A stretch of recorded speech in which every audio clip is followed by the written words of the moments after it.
ingingo zifashwe n'umugwi. Aha bari ngaha vyerekeye niho bakwiye kudutega amatwi gusumba. Ingingo ya mbere, Nzirorera Alexis arahebujwe kw'iparasera yarondera kuri komine Gashikanwa ya kera iri mu gacimbiri Kigabiro, umutumba Gashikanwa, zone Gashikanwa, komine Tangara. Ibwirizwa dukoresha n'irihe? Ni ibwirizwa nomero 1/11 ryo kw'igenekerezo rya 28 Rusama umwaka w'ibihumbi 2024 rishinga umugwi ujejwe ugutohoza ukuri no kumwanisha abarundi. Twisunga kandi urubanza ruhambaye rwitwa repece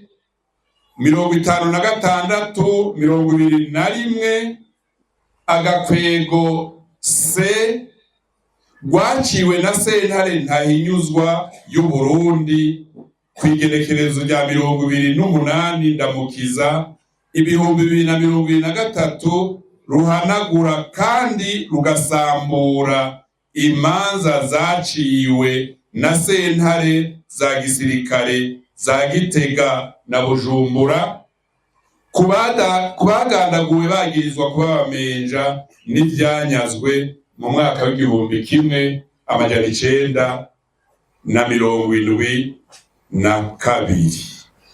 ku matati ari hagati y'abasigwa ba Rurerekana Janvier canke Januari baserukirwa na Alexis Nzirorera na komine ya kera ya Gashikanwa iserukirwa na Ferdinand Habimana, umuhanuzi wa musitanteri wa komine Tangara y'uyu munsi, yerekeye dosiye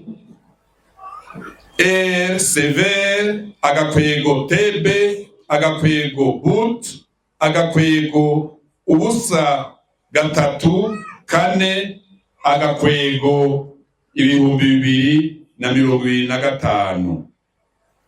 Mwumvise ko harimo komine, mwumvise ko hariho Rurerekana Janvier baserukirwa na Alexis Nzirorera. Amatohoza yagenze gute?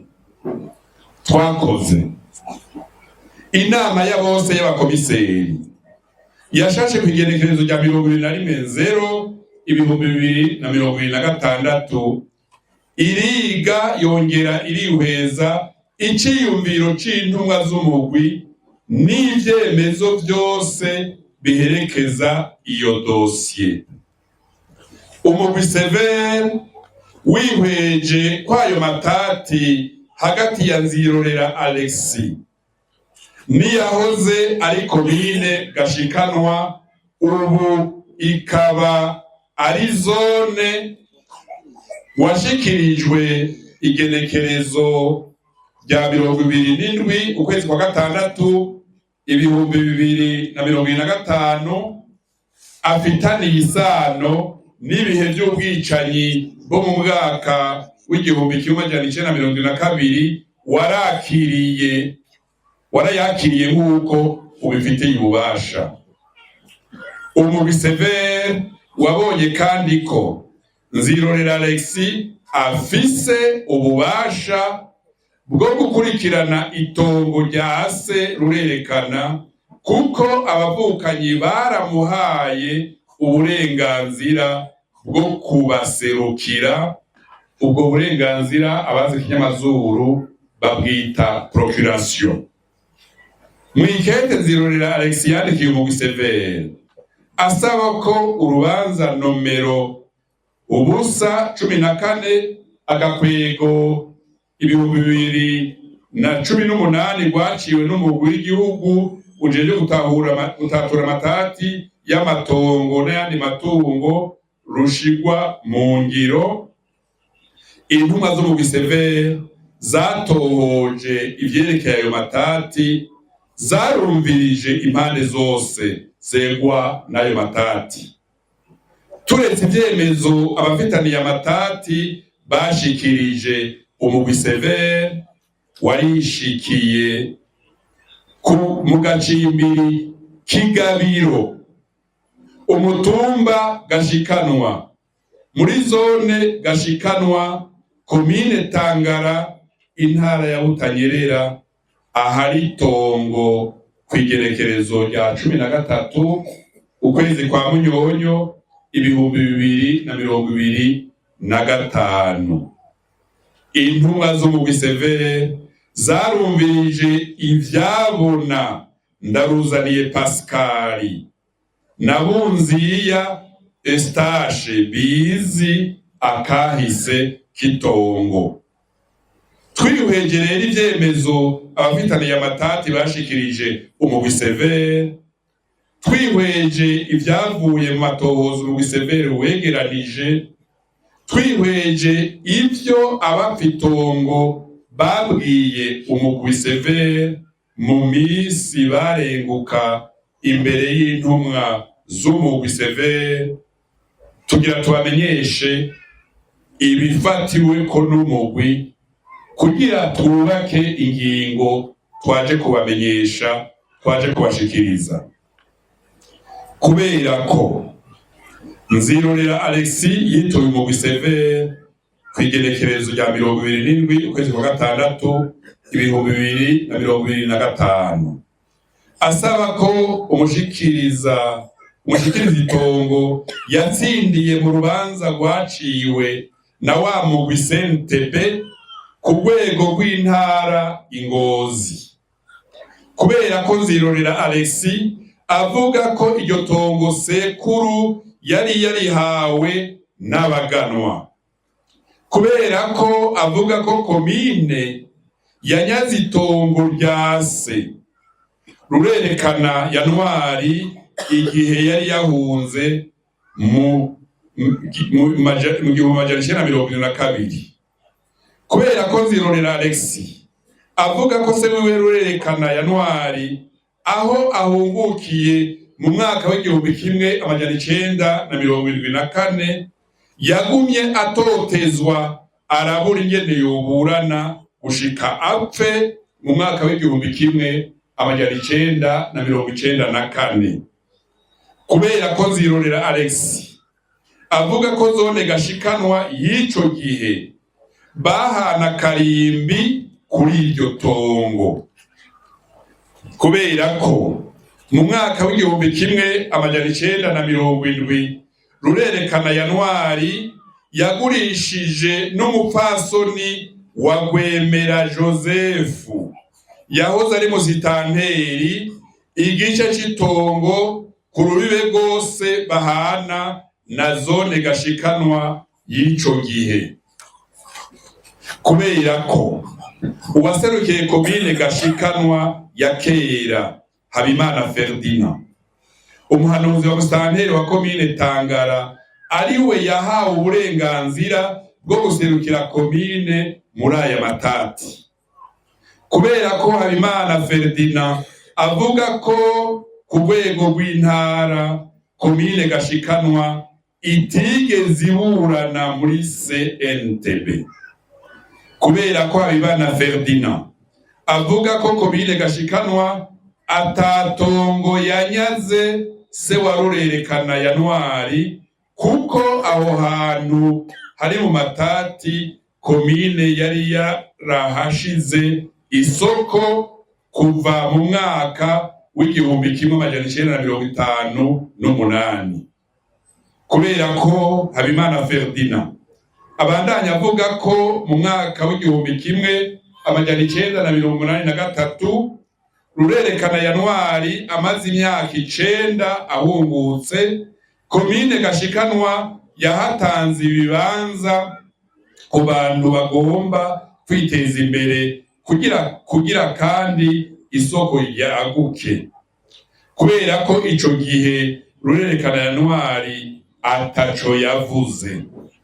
Kubera ko no mu nyuma musitanteri wa komine Gashikanwa umupfasoni Jeanne Françoise yahaye ikibanza aho hantu Nzirorera Alexis mwene Rurerekana ya Ntwari, ariko akaba ataco yavuze, kubera ko Habimana Ferdinand avuga kandi ko Rurerekana ya Ntwari amaze guhunguka mu mwaka w'1924 yari afitaniye imigenderanire myiza n'ubutegetsi bwari ico gihe, kuko mu mwaka w'1983 baramuhaye itongo ryahitwa mu Gatukuza ringana na metero 200 y'uburebure na metero 75 z'ubwaguke, arihabwa na Muhemu Daniel, musitanteri wa komine Gashikanwa.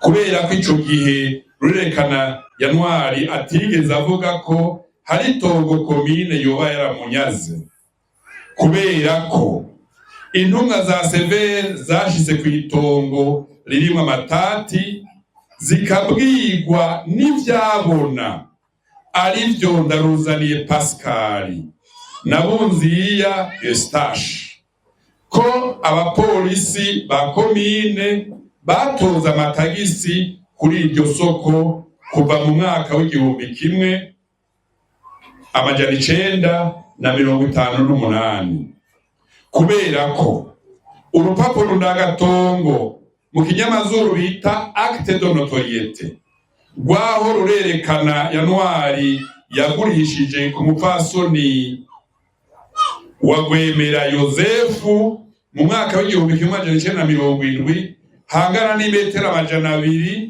kuri metero 50, yashaka gukingira itongo ryiwe ngo komine ntizomurengere. Vyumvikana ko umupfasoni wa Rwemera ahantu rubibe na komine, guhera ku ikaburimbo ukaduga uca ku isoko gushika ku biro vya komine, kubera ko iyo myaka yose Rurerekana ya Ntwari yamaze akorera aho mu Gashikanwa, guhera ahungutse mu 1924 gushika mu 1994, akarinda yitaba Imana mu mwaka w'1994 yishwe n'urw'akarago atigeze yitwarira komine ko yamunyaze, kubera ko Nzirorera Alexis kuba yarahawe ikibanza aho hantu ariko ararondera uno musi, akaba ataco yigeze abivuga ko muri ico gihe, bigaragaza ko ataco yahaziga, kuko atawuhabwa mu vyiwe ngo ahore. Kubera ko mu butumwa ubu Severe ushinzwe harimo gutororokanya kw'izina rya leta amatongo n'ayandi matungo vyihagiwe n'abandi bantu, nk'uko bitegekanijwe n'ingingo y'10 mu gace kayo y'ibwirizwa nomero 1/11 ryo kuwa 20 Rusama 2024 rigenga umugwi Severe. Kubera izo ngo zose umugwi Severe ufashe ingingo zikurikira. Ingingo zifashwe n'umugwi aha bari ngaha vyerekeye niho bakwiye kudutega amatwi gusumba. Ingingo ya mbere, Nzirorera Alexis arahebujwe kw'iparasera yarondera kuri komine Gashikanwa ya kera iri mu gacimbiri Kigabiro, umutumba Gashikanwa, zone Gashikanwa, komine Tangara. Ingingo ya kabiri, parasera ari mu matati iguma yegukiye komine Tangara. Ingingo ya gatatu, ingingo ifuse ingingo zose zari zimaze gufatwa kuri aya matati.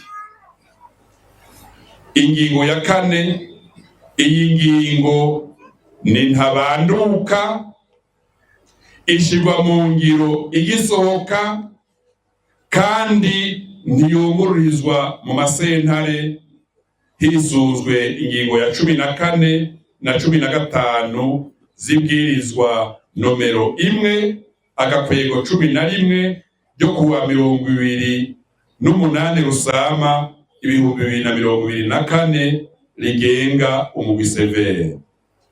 Ingingo ya 5, iyi ngingo ishirwa mu ngiro n'umugwi severe. Bigiriwe i Bujumbura kw'igerekerezo rya 21 ukwezi kwa mbere 2026, abashize umukono kuri iyi ngingo tumenyesheje abenegihugu bariko baratwumviriza bose n'abashize ngaha. Abakomiseri bashize umukono kuri iyi ngingo harimo komiseri Musenyeri Kimararungu Aime Joseph, komiseri Nzigamasabo Leya Pascazia, komiseri ambasaderi Selemani Mosi, komiseri ambasaderi Budiriganya Stelia, komiseri ambasaderi Kabakure Laurenti, komiseri Nijimbere Alice, komiseri Ndikumana Vianney, komiseri Reverend Pasitori Nahimana Elia, komiseri Sindokose Deniza na komiseri Patiri Niyonkuru Pascal. Iyi ngingo murikomera amashi kuko n'ubutungane.